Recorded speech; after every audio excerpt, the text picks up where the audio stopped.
The research zone should be one of the most useful features of FileFinder Anywhere. It's basically a built-in browser which you can either use manually to go to any website of your choice, or to perform certain preloaded searches. You can then select and ping information from whatever site you visit straight into a record, rather than switching back and forth between FileFinder and your web browser doing lots of copying and pasting. You can open the research zone from the home page, like that.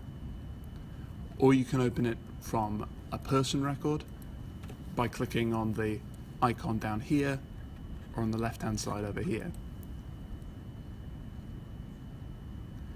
You can also open it from a company record, but again, make sure you click on the icon down here or the icon over here, not the one at the top of the screen.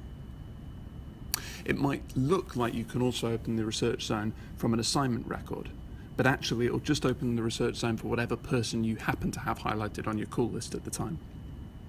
The idea of the research zone is that it helps you add people to the database, not to a specific call list. But once you've added someone to the database, you can very easily copy them to your call list using the green curvy arrow button. If you open Research Zone from the home page, then the preloaded tabs you get at the top of the screen look like this. Because you're not opening the research zone to do with any particular person or company, then none of the searches have run yet. You actually have to type in the term that you want to search by. We can edit and add to these tabs within reason, obviously, as we get more familiar with it. If you open Research Zone from a person record, then the preloaded tabs look like this. Again, we can edit and add to these over time. This is my namesake at the University of Essex. So here are some articles about him from Google News. We click on LinkedIn, should with any luck find his LinkedIn profile.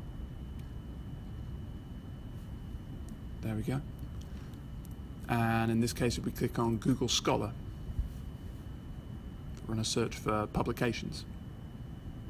Wikipedia, swing and a miss. English diplomat and explorer. So that's not the right person. But still, it's running a search for the name that's on the record.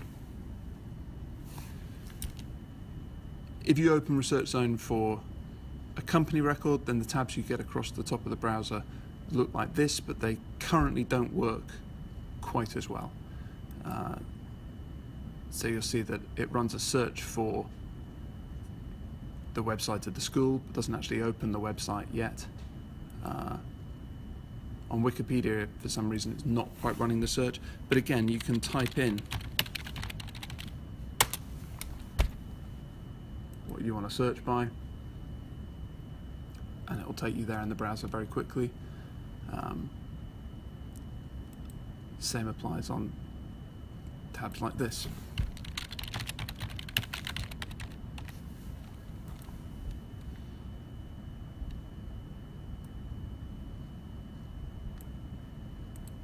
So hopefully that's still going to be useful. Now let's look at how we might actually use Research Zone for mapping purposes. In the way I'm going to show you, there are basically 4 stages. Firstly, pick a company. Secondly, add some people to it. Thirdly, make sure you've coded them. And fourthly, copy them to your call list. So, step 1, pick a company. Let's say I'm wanting to map people from the local government information unit. I look them up and open the record. And then I launch the Research Zone.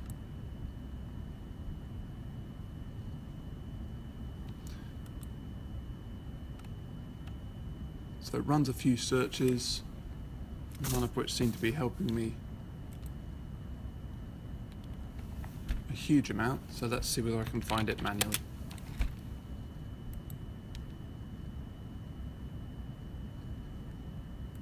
Okay, I'm on the website. And down here is some information I might want to add to the record. So that's the address. And I highlight it. I can right click select address, and it copies the information straight over here into the field where I can still edit it if I want to. I can do the same with the telephone number and the email address. And again, I can make edits to that information after I've copied it over.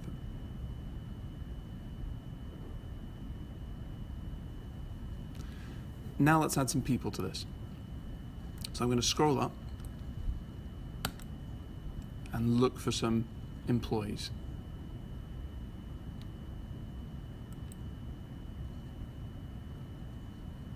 Okay, here's the chief executive.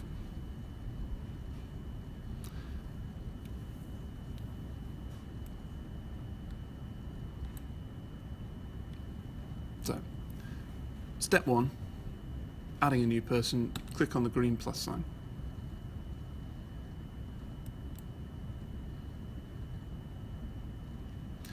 And then we can tell it that this is the full name of the person we want to add. Then we need to do a quick look up through the database by clicking on those three little buttons to see whether this person already exists, which it tells us they don't.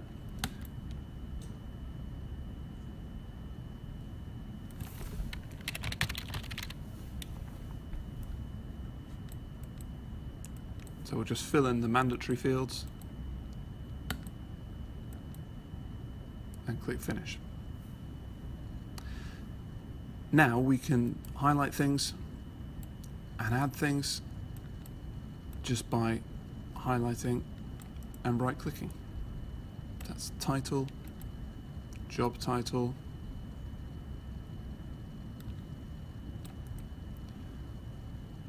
biography, and email, all very quickly copied across.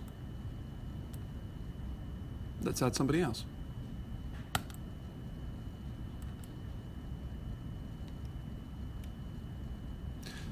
Same process, highlight a name, and then verify whether that person already appears in the database. This one does. So we can double click or highlight and click finish. It says he's already an employee there, but we can still add information. So we haven't got his title. We could do with adding his bio.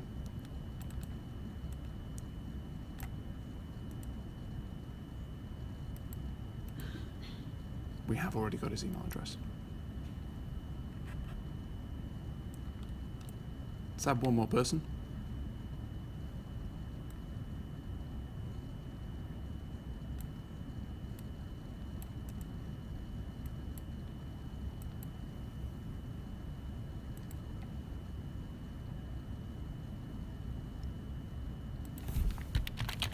Add in the mandatory fields because this person doesn't exist on the database.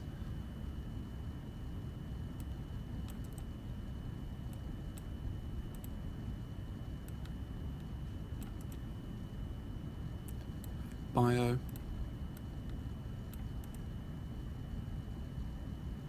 email address. Great. So we've added 2 new people. Andy obviously was already on there. Now we come to the third step, which is to make sure that they're properly coded. So click on this link.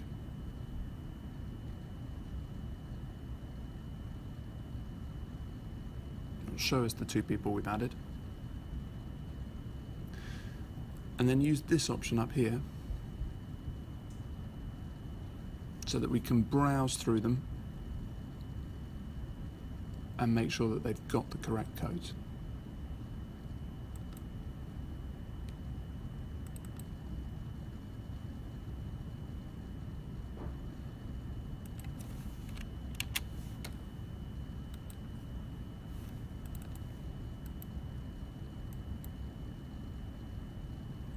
And to switch to the next record, we just press the down arrow. Again, I'm going to double click on the work history.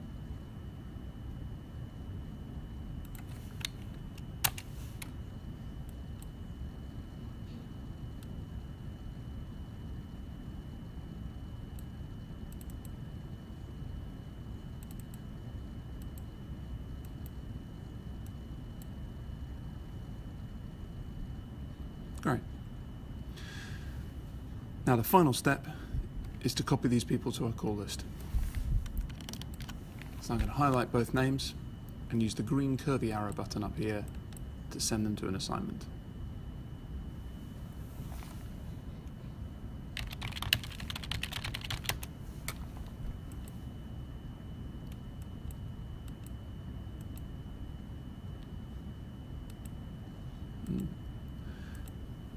Because of the coding problem we've got at the moment with assignment codes, it's not doing a very good job of suggesting my assignments, but you can still manually browse to one.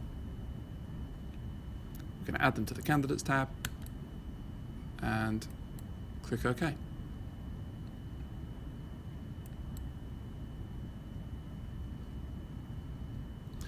And then remember that there was one person who was already on the database. So let's just find him.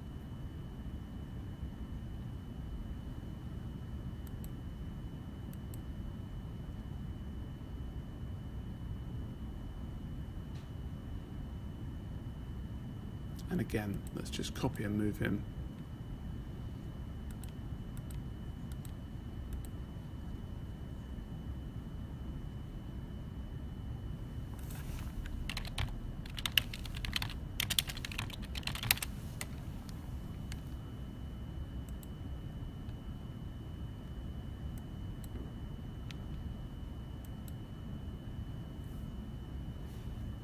And that's how you use ResearchZone.